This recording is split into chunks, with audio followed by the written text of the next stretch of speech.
Você acompanha a partir de agora mais um Questão de Opinião, nosso podcast de política aqui do Opinião CE. Sou o Rodrigo Rodrigues, sou o host aqui da casa, né? O editor multimídia aqui da casa. Aqui ao meu lado, Delano Rio. Seja muito bem-vindo mais uma vez, Delano. Olá, Rodrigo. Grande prazer estar aqui, né? Para essa conversa que vai falar um pouco de 2024, 2025, 2026. Um pouco não, né? Um pouco não. A gente espera que fale muito, porque tem muita coisa para contar. A gente tem o prazer de receber novamente aqui nos estúdios da Opinião CE, Capitão Wagner, né? Já foi deputado estadual, deputado federal, vereador de Fortaleza, um nome importantíssimo da oposição aqui no estado do Ceará. Seja muito bem-vindo mais uma vez. Muito obrigado, Rodrigo, Delano, satisfação grande estar aqui debatendo com vocês e sem filtro. Podem perguntar que a gente está aqui para debater Ceará, Brasil, mundo, estamos à disposição. Bom, é assim, né, Delano?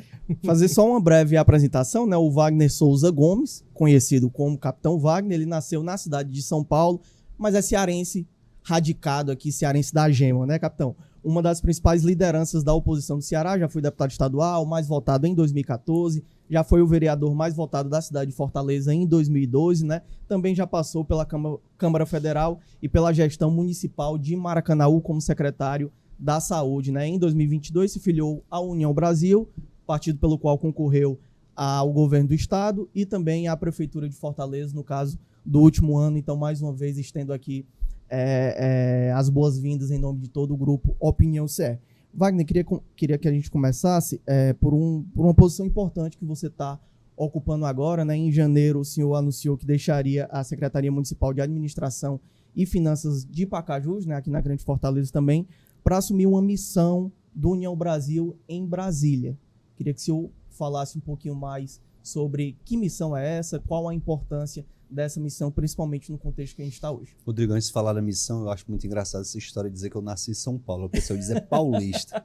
O cabo filho de um agricultor lá do Oroz, com a dona de casa que é lá do Maranguape. Meus 3 irmãos nasceram aqui no Ceará. Eu fui de gaiato nascer lá em São Paulo, né? Mas tudo bem, nasci lá, mas sou cearense sim. E voltando ao tema da missão que a gente recebeu do partido, a gente está viajando no Brasil. Eu tive, inclusive, nesse final de semana em Salvador, junto com o governador Caiado, que lá lançou a sua pré-candidatura a presidente da República. Lógico que a gente entende, como a gente entende para o Estado de Ceará, a gente entende para a nação, que o ideal é que o campo de centro-direita tenha uma única candidatura para ir para a disputa no próximo ano, a presidente da República. O Caiado ontem teve no evento lá na Paulista, né, ontem, no domingo, teve lá na Paulista junto com o Tarcísio, junto com o Ratinho Júnior, junto com o próprio ex-presidente Bolsonaro, com um grupo de governadores, tentando construir essa unidade nesse campo de centro-direita para que a gente tenha uma candidatura única. E receber essa missão de visitar as unidades da federação para conversar com os integrantes do União Brasil. A missão agora foi acostada de uma nova missão, que é discutir a federação entre União Brasil e PP, que pode sair esse mês, pode sair no mês que vem. A discussão no PP já avançou a ponto deles deliberarem de forma positiva pela federação. E no União Brasil a gente está tendo algumas discussões que devem se encerrar até o final do mês para deliberar pelo sim ou pelo não. Acho que vai ser pelo sim. Eu tenho escutado muito do presidente Rueda, do Diretório Nacional e da Executiva. Dentro do Ceará, somente eu e o Moses fazemos parte do Diretório e da Executiva Nacional. Então a gente tem essa proximidade com a gestão do partido a nível nacional e receber essa missão de tentar ajudar na composição das chapas de deputados nos estados. Tem alguns estados que a chapa não está tão boa, que o resultado não foi tão bom em 2022. E essa minha vida pode ser facilitada no momento que sai a federação, porque em alguns estados que a União Brasil não está tão bem, o PP já está. E em alguns estados que o PP não está bem, a União Brasil está. Então acaba se compensando esse trabalho e a federação pode tornar esse grupo o maior grupo de prefeitos, de vereadores, de deputados federais e estaduais do Brasil. E isso, logicamente, na eleição nacional, na eleição geral, tem um peso muito grande. Acredito que se a União Brasil, se o PP, se a federação não lançar um candidato a presidente, no mínimo senta na mesa para definir a chapa majoritária. Assim como a nível nacional a gente tem esse peso, a nível local o peso também é muito grande. É tanto que tem alguns atores da política cearense que estão convidados para estar fazendo parte da federação. Eu acredito que fechando questão, batido o martelo sobre a federação, muita gente boa pode vir para a federação ou para a União ou para o PP para a disputa do próximo ano. Só para transformar esse tamanho que o senhor falou em números, né? Se formalizada a federação, que está tudo caminhado para as informações que a gente tem, que tudo caminha para ser uma questão afirmativa, né? Nós teríamos 108 deputados federais, que tornaria o maior agrupamento na Câmara Federal, superando o PL, que tem 92. teria a terceira maior bancada no Senado Federal hoje, né, com 13 nomes, além de 6 governadores e 1/4 dos mais de 5.500 prefeitos, falando em nível nacional, obviamente. Então, assim, é um partido que também as pessoas começam a olhar com mais vislumbre, né? Também imagino que não seja uma tarefa tão simples essa do senhor de tentar ir costurando essas alianças nesse momento.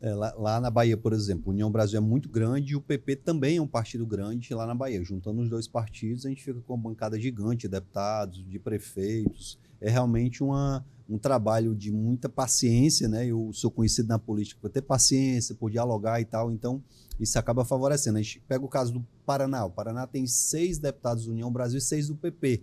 Só que a gente tem um senador a mais, que é o Sérgio Moro, que é pré-candidato a governador lá no Paraná. Então a gente tem uma discussão em relação ao Paraná, em alguns outros estados, mas já está batido o martelo. Fechada a federação, 8 estados ficam com a União Brasil, 8 com o PP, e outros 8 estados vai ter uma discussão junto à nacional. Está para se definir quem será o representante da federação a nível nacional.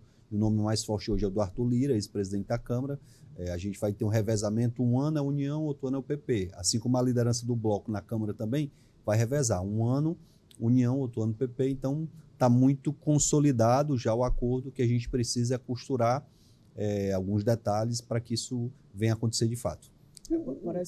Desculpa, Delano, parece óbvio, mas só para confirmar, no caso do Ceará, fica com União.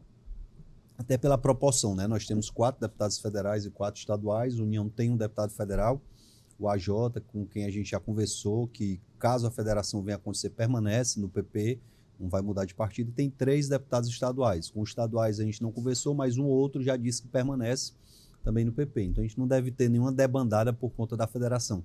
Até para quem está nos assistindo entender a diferença de fusão para federação, né, Delano? A fusão, os partidos se juntam eternamente. Na federação, a junção é por apenas 4 anos. O próprio União Brasil é resultado de uma fusão entre o PSL e o DEM. Essa fusão não permite que haja depois uma separação. Já no caso da federação, a gente viu agora, PSDB e Cidadania, que formaram lá atrás uma federação, vão desfazer a federação nos próximos dias. Então, a federação ela é como se fosse uma coligação obrigatória durante 4 anos. Eu não posso, na eleição seguinte, querer mudar, não. Aqui, pelo menos por 4 anos, vão estar juntos União Brasil e o PP. Eu queria que você falasse qual é a vantagem que você vê nessa união dos dois partidos, né? E o que é que tem que ser, tem que se ter cuidado para não ser um barco furado, né? O que é que pode vir a ser uma desvantagem, digamos assim, quando dois partidos fazem um movimento como esse? Vamos falar da parte boa. Em termos de vantagem, a gente vai ter um tempo de TV quase dobrado. Na União Brasil tem 59 deputados, o PP elegeu os 47, mas hoje já está com 50, alguma coisa. Então a gente vai ter 108 deputados federais com um tempo de 106, o que vale a eleição. Então a gente vai ter o maior tempo de TV do Brasil vai ser da federação. Somados os fundos partidários e fundo eleitoral também fortalece a estrutura financeira. Para uma eleição majoritária, de governador, de presidente da República, de prefeito, isso conta muito, né? Basta ver que o André, com o PL, sozinho conseguiu chegar no segundo turno aqui em Fortaleza e o tempo de TV contribuiu muito para que ele chegasse no segundo turno. Não que seja o único fator, mas o tempo de TV, a estrutura financeira acabam contribuindo muito. Então, em termos de vantagens, a gente vai ter a soma de lideranças políticas que vão estar juntas num determinado pleito, a gente vai ter mais tempo de TV e mais estrutura de campanha. O que pode ser uma desvantagem? Na hora que você determina também uma candidatura majoritária, pode ser que um ou outro membro da federação não concorde e por conta disso ele fique ali mais neutro ou coisa parecida. Ele não pode fazer campanha contra. Isso é proibido, é como se fosse um partido só, mas ele pode ali cruzar os braços, que é uma coisa que a gente não quer que aconteça. A gente quer que haja uma construção para a gente estar junto, tanto a nível nacional como a nível local. Aí você imagina em uma federação, junto com o PL, junto com o Novo, junto com o PSDB local, que tende a estar com a gente também, a gente teria uma condição de um tempo de TV e rádio muito forte para a eleição. Lógico que só isso não vence a eleição, mas somado o esforço do grupo, a dedicação, e com toda essa estrutura, a gente passa a ter viabilidade na eleição estadual, bem como na federal. Na nacional, se a gente imaginar aí, Republicanos, que é o partido do Tarcísio, União Brasil, PL, PP, PSD, tem conversas hoje, inclusive, com o MDB, essa candidatura de centro-direita, ela pode sair muito fortalecida e dificultar a vida de quem vai disputar pelo campo progressista, pelo campo da esquerda. Então é nessa perspectiva que a gente vai para esse embate, esperando que a federação se oficialize. Me permita, Dano. Nós temos um país com uma imensidão de partidos e aí cada partido às vezes muda muito pouco de uma ideologia partidária para outra, e aí isso deixa um pouco confuso esse debate junto ao eleitor. Falando do União Brasil e do PP, o que há de comum entre essas duas ideologias, né, partidárias, o que há de comum e qual é a proposta que será levada à população? Nós já temos um pré-candidato do União Brasil para 2026, né? Tem outros nomes que são conversados, mas concretamente hoje nós temos o Caiado. E aí o que se leva de proposta para a população? Qual é o jeito do União Brasil de governar? Qual é essa ideia principal, né? E o que tem de congruência aí, de em comum com o PP? São dois partidos de centro-direita, pensam muito parecido a nível nacional, tanto o Ciro Nogueira, que é o presidente nacional do PP, como o Antônio Rueda, eles entendem que a gente, nesse momento, precisa ter uma candidatura forte de centro-direita que ajude a organizar o país. A gente entende que a terceira gestão do presidente Lula não está sendo boa, está sendo ruim para a economia, está sendo ruim para as pessoas mais carentes, tanto que aqui no Nordeste, que deu uma ampla vantagem ao presidente Lula, a gente está tendo uma redução dessa vantagem, a desaprovação crescendo a cada dia. Então a gente entende que a gente deve ter uma candidatura opositora à candidatura que é defendida aí pelo PT. Então isso é o que a gente tem em comum. Ao mesmo tempo a gente entende também que muitos parlamentares, sejam do PP ou do União Brasil, acabam dependendo das gestões. Isso acontece a nível estadual, a nível federal. O PP, por exemplo, tem um ministério, está lá no Ministério de Esportes. O União Brasil está em outros ministérios. Mas grande parte do União Brasil já quer entregar esses cargos e quer vir para o campo de oposição. Então, acho que no momento adequado o partido vai tomar essa decisão. Na minha cabeça está muito claro que o barco está furado, o barco do PT, por conta de tudo que a gente está vendo, não só pelas pesquisas eleitorais, mas pelo que a gente escuta. O PT perdeu a conexão com as ruas, o PT perdeu a conexão com as pessoas mais pobres. Quando a gente vê hoje nas periferias as pessoas defendendo candidaturas de centro-direita contra a candidatura do PT, a gente vê que essa conexão ela foi rompida e dificilmente vai ser restabelecida até o próximo ano. Entendi. O Wagner, essa questão dessa aproximação que alguns setores do União Brasil teve com o governo petista, né? Assim, acho que aqui no Ceará o União Brasil tem mais cara realmente de oposição do que em outras partes. Mas eu queria que você dissesse sobre como é que você vê essa possibilidade de união do grupo de centro-direita, porque às vezes eu acho que, me parece que às vezes batem muito também. Alguns grupos também não são tão unidos assim, tudo. E tem alguns grupos que são, digamos assim, eu vou falar numa forma mais popular, né? Tem uns grupos que são mais fominha do que os outros, né? E aí eu queria que você comentasse isso. Como você acha que do ponto de vista de um desejo, eu acho que tá sedimentado, que você espera que a centro-direita esteja junto em 2026, mas assim, quais são os desafios realmente para você juntar essa turma aí? E o que é que precisa, né, para não juntar qualquer gente, qualquer pessoa, né? Eu acho que o grande desafio da gente, primeiro, é juntar internamente os dois partidos, União Brasil e PP, mas o grande desafio é trazer o PL para a consciência de que só juntos é que a gente tem chance de fazer frente a quem está aí. O governador do estado tem toda a estrutura da máquina, tem aí 184 prefeitos que ele pode cooptar facilmente, como fez na eleição passada. Então, se a gente não estiver junto e unido, entendendo que a eleição é uma eleição muito difícil, a gente acaba tendo o mesmo resultado que a gente teve na prefeitura de Fortaleza. Eu disse para o André na segunda-feira após o primeiro turno: André, esqueça o primeiro turno. O primeiro turno foi outra eleição, agora você tem que se preparar para um novo pleito. O André venceu a eleição no primeiro turno com 6 pontos à frente e perdeu o segundo turno por uma diferença ínfima ali de 10 mil votos, 11 mil votos. Eu dei até entrevista na semana dizendo, a diferença vai ser de 10 a 15 mil votos, e se concretizou o que eu tinha previsto. Eu sabia que ia ser muito difícil. Quando você imagina que sozinho você pode vencer um pleito duro como esse, isso é o caminho para a derrota. Então, a consciência que a gente precisa ter é que a gente tem que se unir pelas convergências e deixar qualquer diferença de lado, qualquer divergência de lado. Quando eu vejo muitas vezes alguns grupos de direita batendo no Eduardo Girão incansavelmente, porque o Eduardo Girão é contra o porte de arma.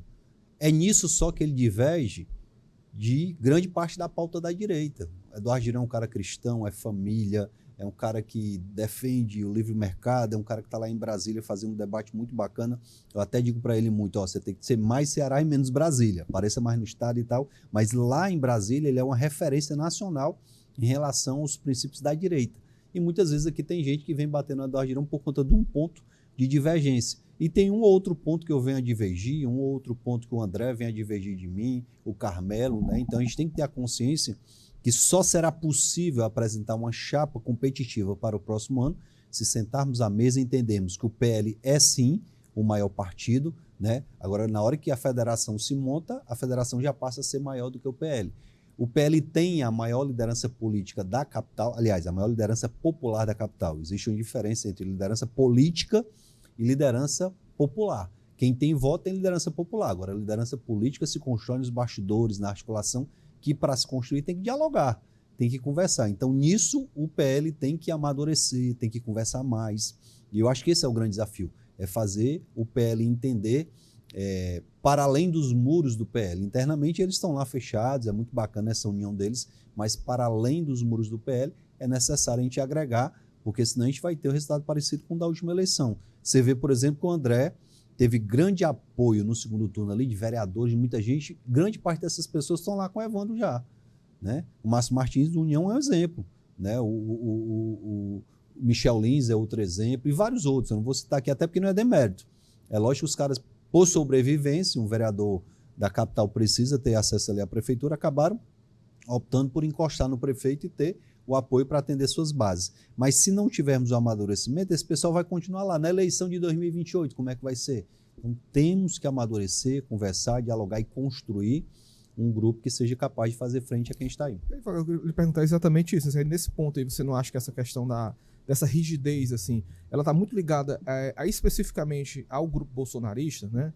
E, assim, essa lógica do bolsonarismo, porque assim, o André mesmo, apesar de negar, escondeu muito o Bolsonaro na campanha, sim. Né? Não, tudo que eu fiz na minha vida política, na trajetória política, o André fez nessa campanha. Tudo. O estrategista orientou ele a fazer do jeito que eu fiz nas campanhas anteriores. É tanto que ele se saiu bem no primeiro turno. Né? A gente tem que elogiar o André, foi muito bem nos debates, se apresentou calmo, se apresentou equilibrado, mudou uma imagem que tinha dele do passado. Então, ele foi um aluno muito eficiente e disciplinado naquilo que o estrategista passou para ele como missão. Mas o engraçado é que as pessoas que me criticavam por conta daquela mesma postura entenderam, no caso do André, que ele tinha que fazer aquilo. Então a gente tem que entender de todo mundo. Se a estratégia para ganhar a eleição é essa, então vamos fazer. A gente tem, inclusive, que entender, peraí, Bolsonaro vai poder ser candidato? Não, Bolsonaro está inelegível. Então quem é o melhor nome que consegue agregar a todos? Vamos aqui decidir o nome, esquece as divergências. Eu fico muito preocupado quando eu vejo, por exemplo, algumas pessoas do grupo mais radical criticarem o Tarcísio. O Tarcísio defende tudo que a direita defende, mas é um cara mais equilibrado. É um cara que na hora que precisar conversar, ele conversa. Foi preciso ele receber o presidente da República lá em São Paulo, ele recebeu, porque precisava do dinheiro do governo federal para fazer uma grande obra estruturante em São Paulo. Olha que coisa interessante. Eu me lembro quando o Bolsonaro, o presidente, vinha para cá, que o Camilo não o recebia, os bolsonaristas arrancavam os cabelos. E como é que pode o governador ter a obrigação de receber o presidente da República independente de divergência política e ideológica? Olha o pensamento do radical como era. Aí na hora que o Tarcísio recebe o Lula lá, como é que o Tarcísio recebe o Lula? Peraí, cara. Para aquelas outras duas figuras, tu defendia um comportamento. Para essas duas, tem que ter coerência. O que falta muitas vezes desse radical é coerência. Ele acha que o caminho é bater, é esculhambar, é usar a palavra de baixo calão. E eu acho que não é. Né? Eu já fiz críticas duríssimas ao STF que nunca me colocaram em situação de responder a um processo, porque eu usei as palavras corretas. A época que o deputado do PL que foi preso e foi caçado, o Fortão do Rio de Janeiro, esqueci o nome dele. Daniel, pronto. Daniel Silveira. Daniel Silveira, eu era deputado com ele. Eu subi à tribuna para fazer uma crítica dura ao STF, porque o STF rasgou a Constituição ali na prisão do Daniel. O Daniel podia ser o crime mais horrível do mundo, mas não existe mandado de prisão para se cumprir de madrugada. E o STF rasgou, mandou prender o mandado de prisão de madrugada, rasgou a Constituição, prendeu o deputado, não ouviu a Câmara. Tudo que há de mais errado foi praticado por determinação do Alexandre de Moraes. Eu fiz um discurso duríssimo, não fui nem chamado a atenção. Por quê?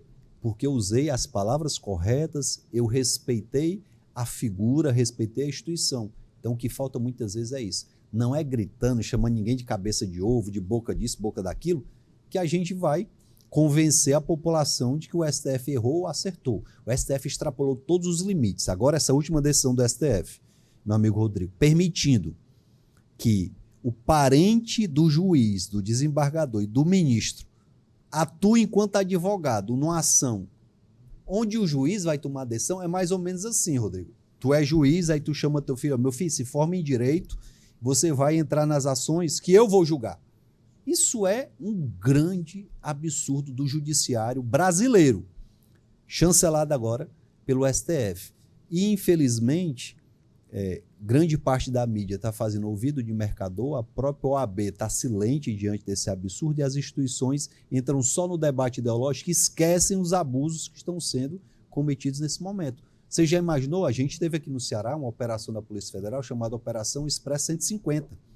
Tinha desembargador que estava usando parente para ir negociar a soltura de chefe de facção, recebendo R$150 mil.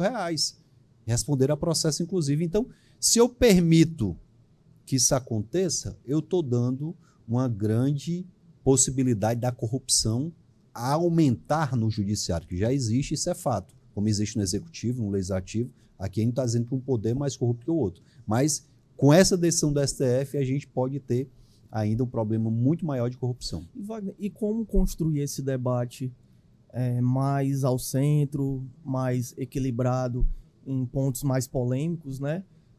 Sendo que os extremos, eles têm mais ruídos, né? Eles gritam mais alto, né? Engajam mais nas redes sociais. Eu acho, Rodrigo, que o grande caminho é você saber conversar nas redes sociais. Se você pegar o TikTok, é um formato de conversa, pegar o Instagram é outro formato, o Twitter é outro. Cada rede social tem um formato diferente. Se eu pegar um vídeo meu que estoura no TikTok, não estoura no Instagram.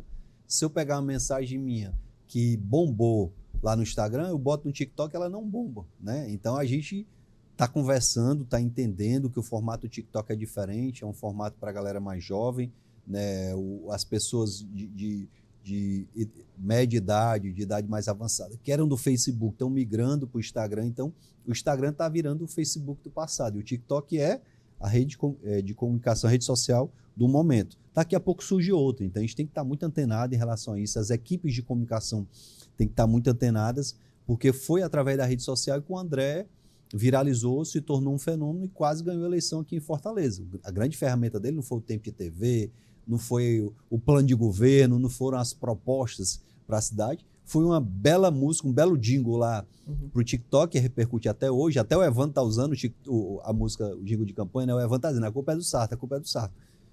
Acho que o Evandro vai passar 4 anos usando aí o jingle do André, dizendo que a culpa é do Sarto e tem que governar, tem que fazer alguma coisa. Então, foi uma coisa que pegou, mas a gente tem que se atualizar, tem que saber formato de comunicar. Mas assim, aí você não vê assim, que os partidos eles teriam também uma responsabilidade de não ser só esse olhar sobre... Eu entendo que assim, um dos propósitos da política é ter as eleições, é conseguir se eleger, conseguir eleger o nome, mas ter figuras que saiam disso. Por exemplo, eu penso um cara como o Marçal.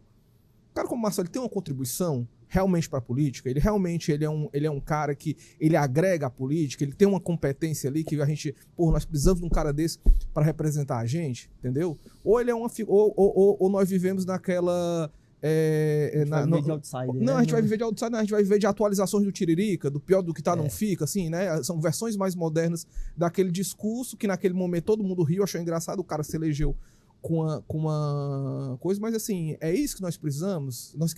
A gente precisa, por exemplo, que o país seja administrado por uma pessoa assim? E a gente tem que ter até cuidado com o conceito dela de outsider, né? A gente chamar algumas figuras aí de outsider é uma ofensa ao outsider, né? Por exemplo, o Janone. O Janone descobriu um formato de se comunicar na rede social e eu fui deputado federal com ele, eu vi ele fazia um escândalo, blá, blá, blá, e falava alguma coisa ali que parecia bacana, bem populista, mas agora foi comprovado aí envolvimento com rachadinha, com tudo que não presta. E a forma de se comunicar do Janones é muito parecida com a do Manga, prefeito de Sorocaba. Faz uma zoada ali, um alarde, mas o Manga tem conteúdo. Ele está mostrando na gestão lá em Sorocaba redução de impostos. Ele usa a ferramenta do alarde na rede social, mas ele tem um conteúdo, ele tem uma história, ele tem um projeto. Então, acho que a forma de se comunicar, ela não se confunde com o conteúdo. Eu posso até ter uma forma de me comunicar diferente, que chama atenção, que gere um alarde, né? O maior exemplo disso é o dono da Havan, né? O cara faz um alarde ali e virou um baita do marqueteiro, do varejo, é um fenômeno no Brasil todo. Recentemente, o pessoal vendo ele postando vídeos de pessoas que estavam furtando nas lojas dele. E o pessoal estava replicando e virou uma forma dele divulgar a própria empresa dele, né? O pessoal revoltado com aqueles furtos acaba divulgando. Então, a gente não pode confundir formato de se comunicar com qualidade dos políticos. Acho que os partidos têm que se preocupar em ter conteúdos, em ter pessoas que acrescentem a pauta da educação, a pauta da saúde, a pauta do urbanismo, a pauta da segurança pública. Então, essa preocupação a gente tem no União Brasil. Nós temos quadros no União Brasil aqui do Ceará que estão capazes de discutir qualquer assunto, né? Da economia ali com o Carlos Matos, que foi um secretário de Desenvolvimento Econômico, secretário de Agricultura, até o Moses, que lá na Comissão de Educação em Brasília tem dado show, vai ser um relator de um projeto importante para a educação de todo o país agora, né? O PNE. Então, a gente tem quadros e a gente se preocupa muito com isso. Danilo Forte é um dos parlamentares mais capacitados, não do Ceará, do Brasil.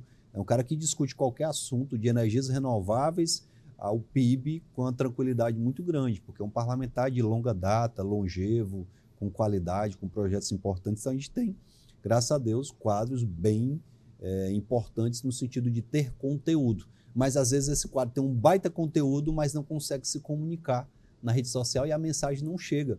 Dia desse eu estava discutindo com a Daiane, a minha esposa. O mandato dela, Rodrigo, é muito mais produtivo que foi o meu. O mandato da Daiane tem muito mais resultado em termos de aprovação de projetos, em termos de pautas importantes, que foi o meu. Ela encontrou um momento bacana, conseguiu ali pressionar a liderança do partido para pautar vários projetos dela, então ela tem uma produtividade muito bacana. Mas você vai para a rede social dela, a Daiane deve ter 82 mil seguidores no Instagram e eu tenho 387. Então tem 4, 5 vezes o número de seguidores que a Daiane tem. Quando vai para o TikTok é a mesma coisa. Então não adianta só você ter conteúdo se você não conseguir dar vazão e alcance à sua mensagem. Então a gente está fazendo esse trabalho no União Brasil para aliar alcance da mensagem com conteúdo e com qualidade dos parlamentares. E também não pode mexer só no formato. Assim, pode-se até mexer no formato, mas não na forma. Eu pergunto isso, Wagner, por exemplo, quando você pega uma figura que nem como o André Fernandes, no julgamento nosso aqui, eu acho que foi a melhor campanha assim, de 2024. Ele conseguiu se reinventar, conseguiu aparecer para quem não o conhecia, né? Ele teve 200 mil votos, né? 200 mil votos para a Câmara Federal, ele quase, enfim, triplicou, quadruplicou. Considerando que para deputado federal teve o interior também, sim, né? Sim, mas eu tô falando assim, teve um aumento significativo no número de votos, né? E passado aquele momento ali, hoje você já vê o André Fernandes, que eu não sei se ele deu seguimento à imagem que ele construiu no período eleitoral. Não sei se isso vai se replicar nas próximas eleições, visto que o povo agora eu acho que já conhece, mas ele por conta das eleições. Me pergunto assim, como que o União Brasil, com esses quadros, como você falou, mais técnicos, mais pragmáticos também, em vários pontos, ele consegue se apresentar de uma forma mais popular, né, mais próxima das pessoas, entrando nos temas mais técnicos também e que são necessários. Não adianta a gente ficar só com... É ótimo viralizar no TikTok, no Instagram, mas aquilo também não resolve a situação concreta, às vezes, que a população está precisando, né? Olha, Rodrigo, se você souber trabalhar comunicação, você dá para discutir o aumento do ICMS de forma bem-humorada, de forma irônica, de forma engraçada na rede social, né? Então, você tem que saber fazer, você tem que encontrar um formato que chame a atenção da pessoa que está ali seguindo na rede social ou de alguém que não é seguidor para que ele passe a seguir. Esse é o grande desafio, você encontrar um formato em cada rede e ao mesmo tempo que você faz algo que é bacana de se escutar e de se assistir, que isso tenha conteúdo. Né? Porque se você pegar as musiquinhas que viralizam no TikTok, são músicas que não têm conteúdo. Uhum. Né? Uma repetiçãozinha ali, alguma coisa que a própria inteligência artificial hoje está fazendo com muita tranquilidade. Então você tem que aliar esse entretenimento, você tem que aliar um jinglezinho bacana a uma mensagem que possa levar o eleitor a fazer uma reflexão. né? Hoje a gente, inclusive, faz uma grande discussão, discuto muito com o meu grupo, formatos para a gente comunicar a questão relacionada à segurança pública. O cearense se acostumou a ver corpos estendidos no chão. O cearense se acostumou a ver pessoas decapitadas. A primeira vez que arrancaram a cabeça de uma mulher aqui no Ceará, eu pensei que ia ser uma repercussão do tamanho do mundo. Hoje, praticamente, a gente vê isso acontecer todo mês, mas é isso. A gente precisa ter formas de comunicação que chamem a atenção para a gravidade dos problemas na economia, no desemprego, na própria inflação, né? Não falta forma engraçada de você falar do absurdo que é o preço do ovo no supermercado, o preço da picanha que foi prometida que seria acessível. Então, é uma discussão... Para ti, Wagner, as eleições do ano passado foi essa mudança de chave?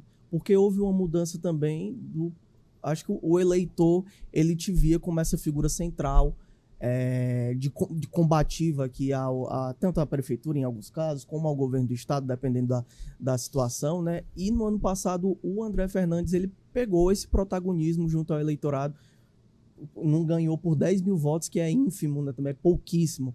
Então, foi uma mudança de chave para ti também, pessoalmente? Como é que você viu isso? Sim, foi a eleição mais difícil de toda a minha carreira, sem dúvida nenhuma, pelo resultado principalmente, porque eu me considero ainda até hoje o melhor candidato à eleição de 2024. É engraçado, muita gente na rua olhando para mim dizendo, você é o melhor candidato, mas na hora H eu vi que você não ia para o segundo turno, fui votar no André. Então meu voto migrou naturalmente para o André, porque ele conseguiu capilarizar esse sentimento de mudança, de juventude, de renovação, que pela própria idade dele era mais fácil. Eu tenho 46 anos, o André tem 27. Muito embora eu esteja na flor da idade, esteja bem fisicamente. Correndo todo dia. Chamei o Sarto para correr a campanha todinha. O Sarto não conseguiu acompanhar, mas o André, que talvez não corra 5 quilômetros, era um cara mais jovem. Na cabeça, né, esse aqui é mais jovem, tem mais vigor, tem mais vontade. Então, sim, foi para mim uma virada de chave. A gente passou a entender, isso aqui não é demérito, com muito respeito a todos os demais candidatos, que quem vence a eleição não é o melhor candidato, é a melhor conjuntura, e a conjuntura foi favorável para o André, não foi favorável para mim. Acho que a gente errou na comunicação num dado momento, quando a gente, por tentar mostrar equilíbrio, a gente ficou ali sem querer agredir o André, sem querer bater no Evandro, e quando a gente foi para o embate, eu passei 2 anos apanhando dos apoiadores do André, né? Levando pancada, e fiquei calado. Não responde. Na hora que for responder, talvez respondi de forma desproporcional. Erramos, então aprendi muito com isso, né? Me considero extremamente feliz por tudo que eu construí na política até hoje e vou me reinventar. Vamos para a eleição no ano que vem. Não sei a que cargo a gente vai concorrer ainda. Existe uma discussão interna no partido. Se acontecer a federação, sem dúvida nenhuma, a federação vai estar na chapa majoritária. Não sei em que posição, se senador, se governador, se vice. A gente tem humildade para entender que tem nomes que são muito bons. O meu nome, tem o nome do Moses, Roberto Cláudio, vai para onde? Ninguém sabe ainda. Se vier para a federação, tem espaço numa chapa majoritária, né? Roberto Pessoa. Tem outras pessoas que têm nome para uma disputa majoritária, mas que no momento adequado a gente vai fazer esse debate e discussão. Eu queria lhe perguntar uma coisa sobre estratégia de campanha, dessa campanha para prefeito. É uma curiosidade, inclusive, pessoal, que eu tenho em relação a ela. E liga muito com o momento que você tá vivendo hoje, assim.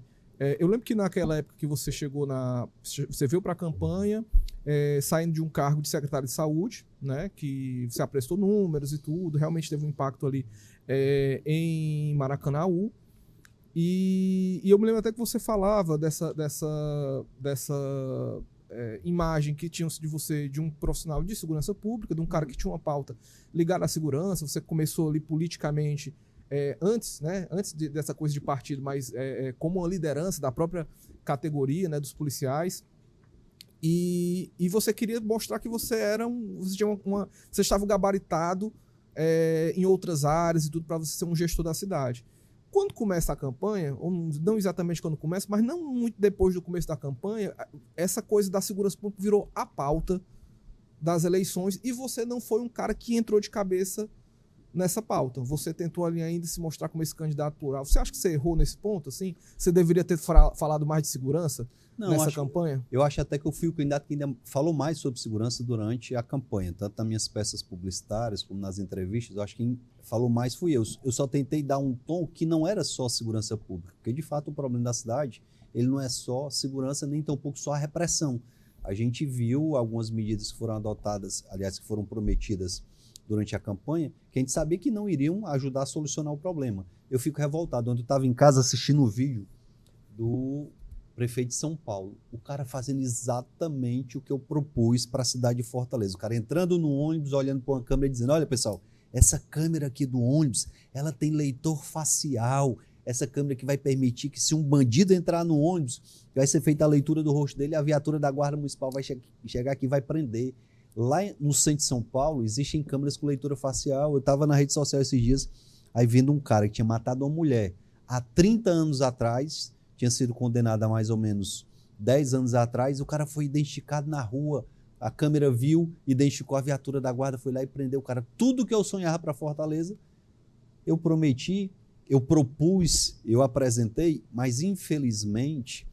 eu vou ter que repetir, o que ganha a eleição não é a melhor proposta, não é o melhor plano de governo. Eu lembro como se fosse hoje, a imprensa avaliando os planos de governo. Teve um plano de governo que identificaram que foi feito por inteligência artificial. O candidato e a equipe não teve nem a coragem de sentar, chamar a sociedade, debater os problemas, discutir. Eu passei 2 anos preparando meu plano de governo. A gente fez uma análise aqui no Grupo Opinião CE dos planos de governo. E tinha coisa ali que é... Rodrigo, se um plano foi feito pela inteligência artificial, deve ter ficado mais bem feito do que se a equipe tivesse feito, né? Rodrigo, se você me perguntasse qualquer ponto do plano de governo, da economia, do turismo, do urbanismo, eu estava lá preparado para responder e para executar. Infelizmente, os candidatos se acostumaram muito a vir para a campanha sem se preparar, porque o próprio eleitor ele não se interessa em se preocupar quem é o mais preparado, quem é o que tem condição. O eleitor só vai se ligar na campanha 15 dias antes da eleição. É que ele começa a avaliar. Em 15 dias você não avalia qual é o melhor candidato. Ele vai ali pela pesquisa. Peraí, a pesquisa está dando aqui que vai ser esse ou esse. Então eu vou escolher o menos ruim, o menos pior, que nem diz o Roberto Pessoa. Então isso é muito ruim, que a gente possa conscientizar cada vez mais os eleitores da necessidade de conhecer os candidatos com antecedência. Foi anunciado o fulano como pré-candidato. Peraí, deixa eu ver quem é.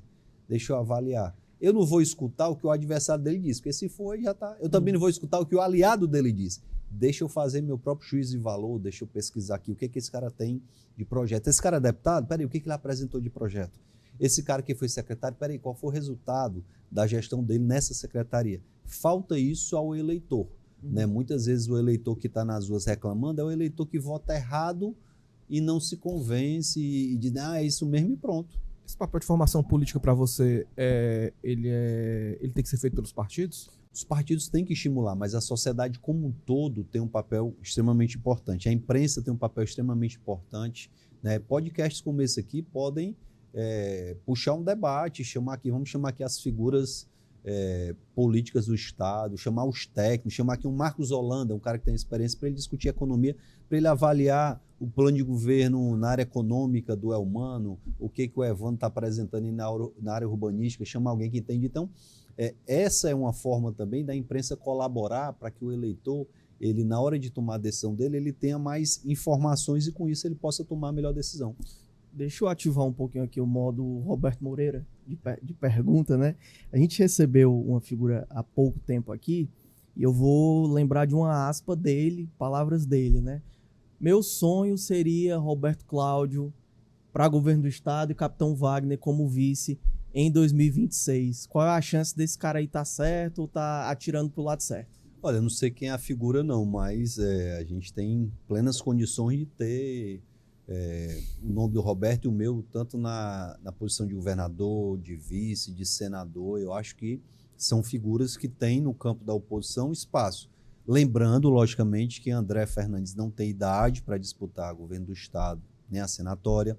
Carmelo Neto, que é outra grande liderança do PL, não tem idade. Então, considerando isso, nós temos que levar em consideração quem no PL tem idade. Doutora Mayra tem idade, Priscila Costa tem idade, Julierme Sena tem idade, são as pessoas que foram citadas, o próprio Alcides, né, que é o pai do André, que está colocado aí como pré-candidato ao Senado, é um nome também já é deputado estadual, é mandatário. Então, são muitas posições para a gente estar brigando. Às vezes eu fico olhando assim, quando alguém diz, não, todas as posições vão ser do PL. Mas, e o PL tem quadros para 2 vagas de senador, 1 vaga de governador, 1 vaga de vice, 4 suplentes, só aí já são 8 pessoas. Não é fácil conseguir 8 pessoas com capacidade, com popularidade, capilaridade. Então, eu acho que tem que ter um amadurecimento. Eu já disputei 4 eleições majoritárias, em todas elas, os partidos aliados compuseram, indicando vice, indicando senador, indicando suplente. Então, eu acho que, sem dúvida nenhuma, vai ter espaço para quem quiser disputar, seja o Roberto, seja eu, seja o próprio Moses, que tem colocado o nome dele como opção, não só o pai dele, mas eu conversei com o Moses, capitão, se for consenso, eu estou aqui à disposição para disputar um cargo na majoritária. Eu não quero entrar no embate, ficar nessa briga besta de partido que é para estar junto, brigando. Mas se houver consenso, a gente está aqui com o nome à disposição também. Não vou brigar para ser, mas se o grupo achar que meu nome é melhor, eu vou. Então, eu tô igual o Moses. Se o grupo achar que eu agregue em alguma coisa, eu vou ser candidato a governador, vou ser senador, vou ser vice. Se não, vou disputar uma vaga na Câmara dos Deputados Federais, na Assembleia. Vou ser o que o grupo achar que eu agregue mais. Não, Wagner, tu vai coordenar a campanha. Vou coordenar e fazer meu trabalho tranquilamente. Wagner, essa posição do União Brasil, né, você falou aí do PL, sobretudo da eleição de Senado, né, ela tem pré-candidatos aí que são antediluvianos, digamos assim, né? Acho que o Guimarães acho que é pré-candidato há uns 2 anos, pelo menos, aí para trás e tudo. Você tem nomes aí que já estão sendo colocados. E aí você começou a ter esse processo desses nomes aparecerem mais, né? O próprio PL já começou a colocar. O União Brasil, que é um grupo ali que tá bem unido, tá bem coeso, então vocês estão muito próximos ali do Roberto Cláudio, dá quase para dizer que é uma turma só já. Quando é que vocês vão começar a colocar os nomes? Assim, quando é que vai começar a aparecer pré-candidatura, né?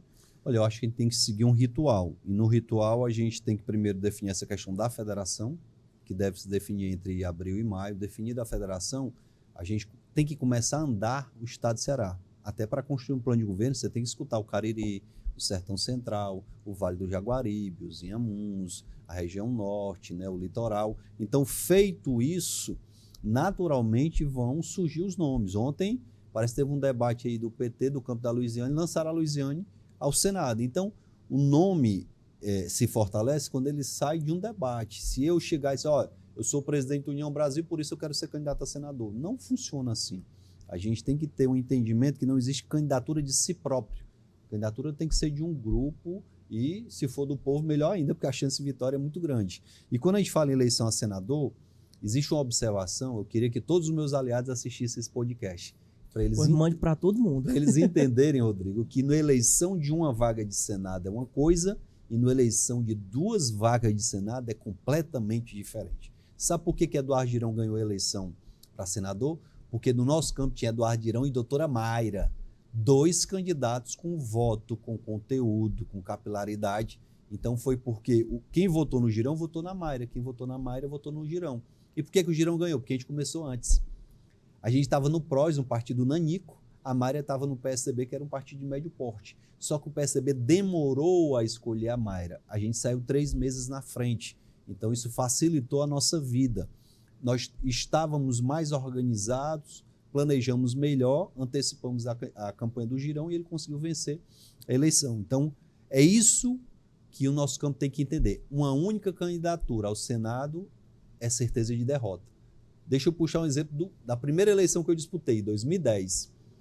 Todo mundo me perguntava, né, quem são os senadores que vão ganhar a eleição? Eu dizia, o Tasso e mais um, o outro eu não sei quem é não. O Tasso tem uma vaga garantida.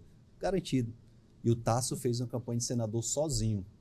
Aí ficou lá, Eunice e Pimentel e Eunice. E ficou martelando. A ponto do Lula ir para a TV e dizer, quem vota num, vota no outro. Quem vota no outro, vota num. Deu certo, os 2 foram eleitos. Então, o segundo voto de senador é tão importante quanto o primeiro. Se você diz, não, a gente vai lançar aqui o Chico para senador e não faz campanha para o outro, vai dar errado. Se você vai lançar o Chico e quer que o Chico ganhe, você tem que chamar uma pessoa tão competitiva quanto o Chico, porque pode dar certo. Né? No meu conceito, aqui com todo respeito a Eduardo Girão, a época que a Mayra foi lançada, ela era muito mais preparada do que o Girão. Hoje o Girão fala por si só. Mas na época a Mária tinha muito mais experiência, tinha sido candidata a deputada federal, conhecia ali a Câmara com muita propriedade, mas o planejamento e a organização que a gente fez foi que fez o Girão acabar ganhando eleição. Existia um sentimento à época anti-Eunício muito forte, era um sentimento anti-PMDB a nível nacional, né? O Temer era o presidente, se você for ver, o Jucá perdeu a eleição lá na terra dele, o Eunício perdeu aqui. Se for citar os caciques do MDB, quase todos perderam a eleição em 2018 por conta desse sentimento anti-MDB. Porque o sentimento era dos dois lados. Mas a rejeição ao Eunício tinha um pouco da contribuição dele mesmo. Delano, não era só partidário. Vamos pro Ceará. O Eunício... Não dá para acreditar só o PMDB. O Eunício disputa a eleição contra o Camilo em 2014. Então ele virou antagônico ao PT. Era o Eunício contra o PT. Aí o Eunício tem a brilhante ideia de se tornar aliado do PT depois da eleição. Nós que éramos aliados do Eunício, dissemos o quê? Tu vai sozinho, bichão, porque a gente não vai não. Se tu vai se agarrar com o PT, o problema é teu. Já votei em ti, porque tu era anti-PT, tu vai pro PT. Então ele ficou com antipatia do pessoal do PT, que ele não perdeu, porque ele votou a favor do impeachment da Dilma, estava lá o petista lembrando disso, e ficou com antipatia da gente, do campo de centro-direita. Então, com antipatia dos dois lados, qual é o resultado? Derrota.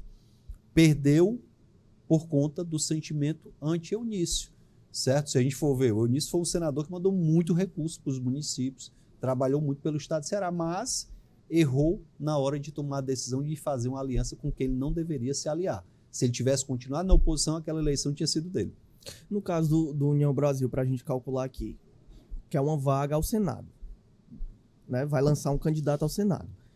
É cedo para dizer, a gente pode lançar para governador, vai depender da conversa com o PL, é natural, repito, né? O PL, se o PL lança só o senador, né? Se o PL lança só o Alcides, então a gente vai avaliar. O União Brasil, a federação, lança governador, lança senador, tem outro partido para compor, porque se vier outro partido vai querer uma vaga também. Vamos dizer aqui que o PSDB faz uma federação com alguém e vem para cá também. Se o PSDB vem, vai querer um espaço na chapa majoritária. O PSDB vai querer o quê? A vaga de governador, a vaga de vice, a outra senatória. Então, é muito cedo para dizer que a União Brasil, que a federação, vai ter esse espaço esse. A gente tem que ter a humildade de dizer, teremos o espaço que seja para unir o grupo. Se esse espaço aqui todo mundo entende que é do tamanho da federação, que é justo, então vamos ficar com esse espaço e vamos conduzir da melhor forma. Mas você está falando assim, é proporcional ao tamanho que é, mas a gente está falando de um União Brasil e um PP grandão. Assim. Pronto, então a gente vai ter como sentar na mesa com pé de igualdade, junto ao PL. Se o PL quer uma vaga de senador, a gente quer outra vaga. Se o PL quer as duas vagas de senador, a gente quer no mínimo a de governador. Então é isso que precisa ficar claro. O PL quer as duas vagas de senador, então a gente vai ficar com governador e vice. Então a gente não tem nada pré-definido. A gente tem a consciência de que se houver espaço para todo mundo ser atendido no seu anseio, vai ser atendido, porque são muitos espaços e poucos pretendentes, diferente do governo.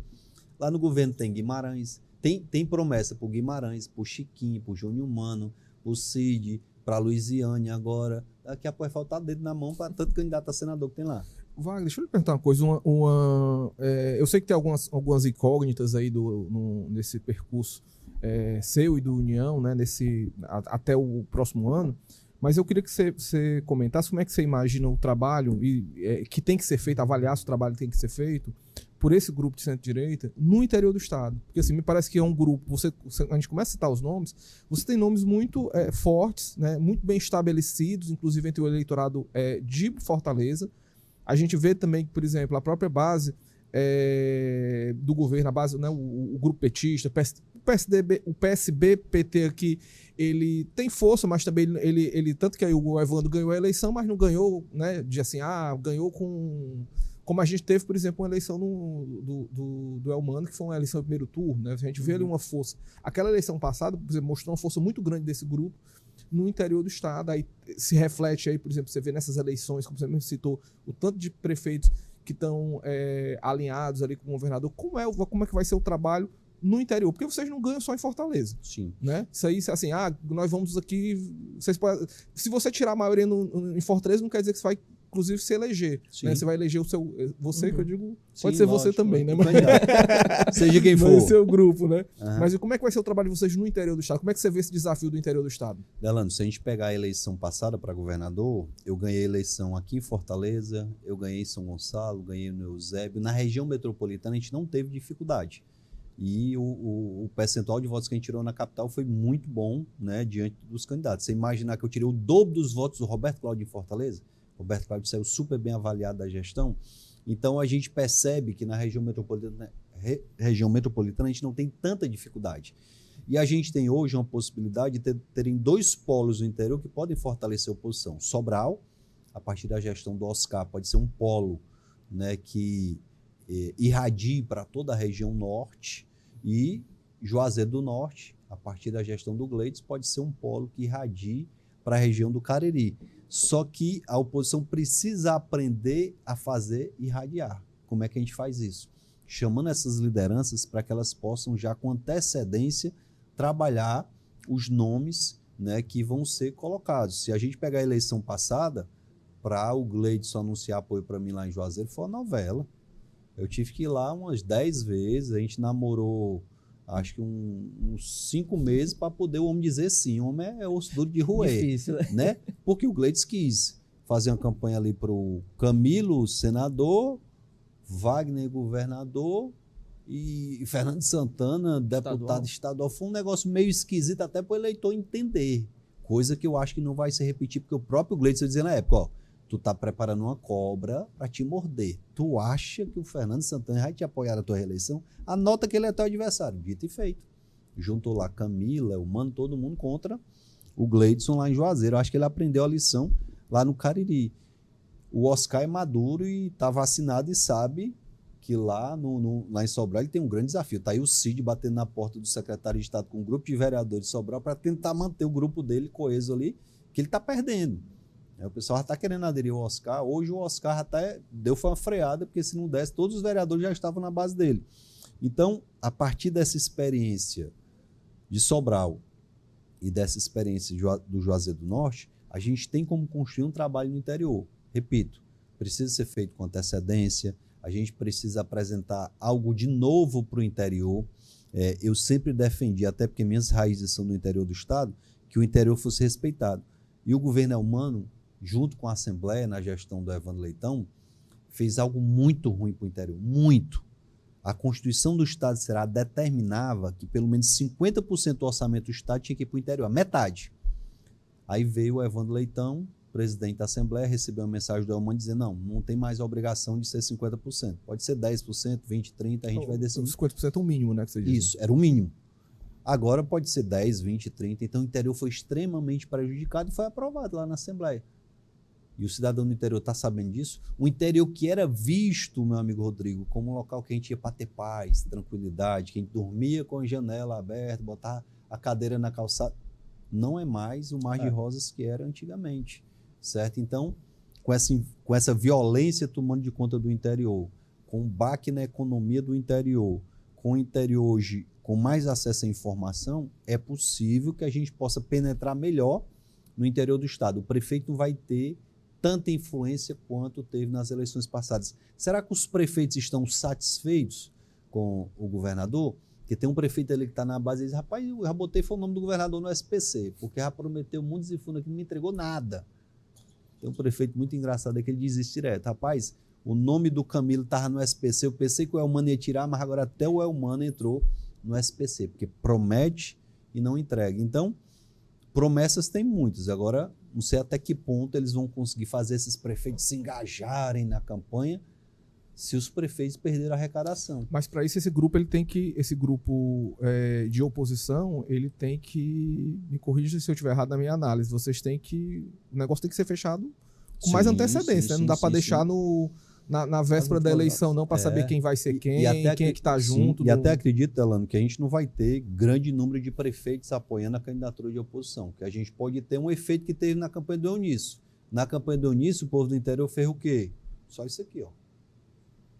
Cruzou os braços e a gente foi avançando. Não fizeram campanha para o Eunício, então pode acontecer a mesma coisa. certo? O pessoal pode dizer, peraí, vocês cobram, mas na hora de ajudar o município não estão ajudando, então deixa eu fingir que estou trabalhando aqui, deixa eu cruzar os braços. Então é com essa esperança que a gente está indo para esse embate. Lógico, você está corretíssimo. A gente tem que definir esse ano quais são os possíveis nomes, até para esses nomes andarem pelo interior, para eu chegar na região e dizer, olha, nosso grupo vai ter eu, ou vai ter o Roberto, ou vai ter o fulano, vai ter o Eduardo Girão, vai ter o ciclano. Foi colocado recentemente o nome do ex-ministro Ciro Gomes à mesa, né, com uma possibilidade do PDT. E eu não sei se foi combinado com ele, se não foi, mas foi jogada a carta na Assembleia, lá no plenário da Assembleia, né? A possível ida, né, uma provável ida do Ciro Gomes para a mesa, ela inviabiliza uma aproximação com a União Brasil? Não, acho que não. A gente não tem qualquer preconceito. Tivemos embates duríssimos no passado, né, da parte dele, principalmente para comigo, mas eu entendo que o momento é de unidade. Se o grupo achar que é o melhor, muito embora eu não acredite que o Ciro saia de eleições presidenciais para vir disputar a eleição ao governo do estado, ao Senado. Tem nome para disputar tranquilamente, né, até porque já foi governador, é o deputado federal mais votado da história, que saiu do governo do estado e disputou a eleição para deputado federal. Eu sou o segundo deputado federal mais votado para a história. O único recorde que eu não bati foi do Ciro. É difícil bater quando o cabo sai do governo do estado. Mas é alguém que tem conteúdo, que conhece a economia, que conhece o estado, que conhece a política local. Então, respeito, se de fato houver essa possibilidade, a gente vai conversar, dialogar e ver qual a melhor forma disso acontecer. Não sou eu que vou definir quem pode e quem não pode. Se a gente começar colocando aqui obstáculos para qualquer nome, aí a coisa não funciona. Se eu disser, não pode ser o Alcides candidato a senador, por que não pode? Se ele tem idade, se ele é deputado estadual, está no partido grande, pode sim. Não pode ser o André, não pode por causa da idade. Então ele não preenche os requisitos. Mas aqui não há qualquer veto ao nome de quem quer que seja. Acho que o nome do Roberto Cláudio é um nome muito bom. Só da idade do André que você está falando é porque o André não pode pela lei, né? Assim, isso, a lei não permite. Não é que você esteja dizendo que ele esteja jovem demais para... Não. Se eu não me engano, o Nicolas Ferreira tem idade para concorrer a governador lá em Minas Gerais, porque é 30 anos, diferente de senador que são 35. O André não pode nem para governador, porque tem 27, nem para o Senado. O Senado é que não pode mesmo, que é 35. Então... na hora que tiver a idade, se quiser concorrer, vai ter plenas condições, como eu tive também. Então, eu também não poderia. Olha aí. Eu acabo só se amostrando, né? Posso ser candidato ao que eu quiser. A vantagem de ser velho é essa. Arranjar um partido, como diz o Wagner. Mas é isso, eu acho que a gente não pode vetar nenhum nome, agora temos que ter uma discussão franca e respeitosa em relação à composição. Wagner, deixa eu lhe perguntar uma coisa sobre essa questão. Aí a gente falou do Ciro. Você se aproximou muito do ex-prefeito Roberto Cláudio, né? Vocês tiveram um diálogo aí muito bom e tudo, e já foi dito abertamente que a União tem um convite para ele, né? Ele tá lá com esse convite que vocês têm feito, essa corte, digamos, que vocês têm feito ao Roberto Cláudio. Ela é para o Roberto Cláudio ou ela é para esse grupo do qual o Roberto Cláudio, digamos, talvez seja a principal liderança hoje aqui no Ceará? Olha, o grupo que está sob a liderança do Roberto hoje está muito empolgado com a possibilidade de vir para a União, mas logicamente que eles seguem o líder, que é o Roberto, estão aguardando a definição do Roberto, e se ele vier, provavelmente vem o grupo de deputados estaduais que ele lidera, vem ali o próprio Queiroz Filho, vem Antônio Henrique, vem Cláudio Pinho, né? Existe uma questão pontual em relação ao Lucinildo lá, por conta de Maracanã, mas tem intenção também de compor, então acho... O Sarto, não sei se o Sarto vem também, se ele vai ficar com o Ciro no PDT, se o Ciro fica no PDT ou se sai, então é uma discussão que toda vez que me perguntam, eu digo, rapaz, perguntem para eles, o convite foi feito, né, e logicamente que eles que tem que tomar a decisão, mas a gente vai receber de bom grado a vinda de todos. Perfeito, eu só tenho mais uma perguntinha, e eu peço até desculpa porque é uma regressão, na verdade, é um tema que a gente conversou lá no começo. Você falou em determinado ponto que já existem figuras ali do União Brasil em nível federal querendo deixar o governo federal, né? E a gente teve essa semana uma entrevista no Roda Viva com o ministro do Turismo, Celso Sabino, que é um dos quadros do União Brasil no governo federal, e disse o contrário, né? Ele pega a aspa dele aqui, vamos trabalhar para que isso aconteça até as convenções. Ele está falando de apoiar o presidente Lula em 2026. Né? Para o nosso grupo, o melhor cenário dentro do União Brasil é que, além de fazer parte da coligação, o União Brasil possa participar da chapa, inclusive com a vice do presidente Lula, né? Eu podia responder igual o Caiado. Perguntaram ao Caiado, essa fala do ministro do Turismo, ele disse, rapaz, ele está segurando o emprego dele, a obrigação dele é dizer isso aí. Mas, na verdade, lógico, por fazer parte do governo, o Celso tem que alimentar essa esperança, né? Mas ele sabe muito bem que o clima dentro da União Brasil é de debandada, de entrega dos cargos e de buscar um caminho dentro do campo de centro-direita. Dificilmente isso vai ser revertido. Eu não sei em que momento acontecerá. Eu até defendo que seja para ontem. Quanto antes isso acontecer, melhor para o partido é. Porque você está ali, eu me lembro muito do Marcos Carlos, candidato a governador contra o Cid, e me chamava a atenção a forma forte que o Marcos Carlos batia no Cid, sendo que ele tinha sido secretário do Cid. Aí eu ficava olhando assim, rapaz, como é que o cara vai para o debate com o outro, esculhambando o outro, sendo que ele era secretário da gestão do cara. Então é muito constrangedor você criticar quando até a véspera você fazia parte do governo. Talvez o Celso não tenha como fazer uma crítica ao governo que ele fez parte, mas nós hoje já fazemos a crítica e a gente vai intensificar ainda mais essa crítica porque ela é cabível. Rapidinho, viu? Essa posição você acha que foi o que prejudicou o Roberto na eleição para governador? Roberto Cláudio estava ali muito próximo do governo, era da base, aí teve aquele racha ali do PDT. Você acha que foi o que melou os planos do PDT naquele momento? Eu concordo com o Roberto, que eu acho que o principal fator que atrapalhou a candidatura dele foi o sentimento do povo de lado A ou lado B. Né? O Elmano representava a candidatura do PT, que remetia ao Lula, etc. E a minha candidatura, por ter o PL na vice, remetia ao campo da direita, centro-direita, então ele ficou ali no meio do caminho, nem lá nem cá. O Ciro teve uma campanha presidencial, pior campanha presidencial dele, onde ele perdeu, inclusive aqui no Ceará, não sei se ele ganhou em algum município, mas acho que até em Sobral ele foi o terceiro colocado, então foi muito ruim para a candidatura do Roberto, puxou para baixo, assim como se a gente pegar a eleição para prefeito, a minha candidatura ela definhou e puxou o voto dos vereadores para baixo também, os vereadores que tinham potencial grande não tiveram uma votação boa. A Camila, por exemplo, eu não imaginava que a Camila tirasse tão poucos votos, né? Mas isso tem uma relação também com a candidatura majoritária. Então, acho que o que atrapalhou mais Roberto foi a candidatura majoritária que definhou e ele foi junto. É isso, Wagner, quero agradecer, a assessoria já está aqui, rapaz, e o homem tem 3 metros de braço, aí a gente tem medo de negar alguma coisa, né? Mas quero te agradecer em nome de todo o Grupo Opinião CE e estender o convite também para uma próxima oportunidade. Assunto não falta. Parabenizar o formato aí do podcast, né? Parabenizar você, Delana, Rodrigo, o Grupo Opinião pelo convite e dizer que estou à disposição para debater o assunto que for, com muita alegria que a gente vem aqui. Mandar um abraço para todo mundo e já vou compartilhar com todo mundo porque foi massa aqui o debate. E conte as novidades, né? Volte para contar as novidades também. Delano, te agradecer também pela parceria, a gente segue juntos. Obrigado, Rodrigo. Agradecer a você, agradecer ao Capitão Wagner, que mais uma vez a conversa super instrutiva e tudo, republicana, né? Acho que é uma palavra boa da gente dizer. E massa, viu? Te agradecer também, né, pela audiência, aproveito para falar, né, que a repercussão completa dessa entrevista está disponível nas nossas redes sociais, no nosso portal de notícias também, na edição que a gente solta aqui todo dia. Então, obrigado, né, pela parceria e continue seguindo aí. Se você ainda não é inscrito aqui no nosso canal do YouTube, basta se inscrever, você não paga nada para isso. Aproveita, comenta, compartilha e marca o sininho para receber todas as novidades aqui do Opinião CE. O Questão de Opinião de hoje vai ficando por aqui, mas a gente volta logo mais com mais uma entrevista exclusiva para você.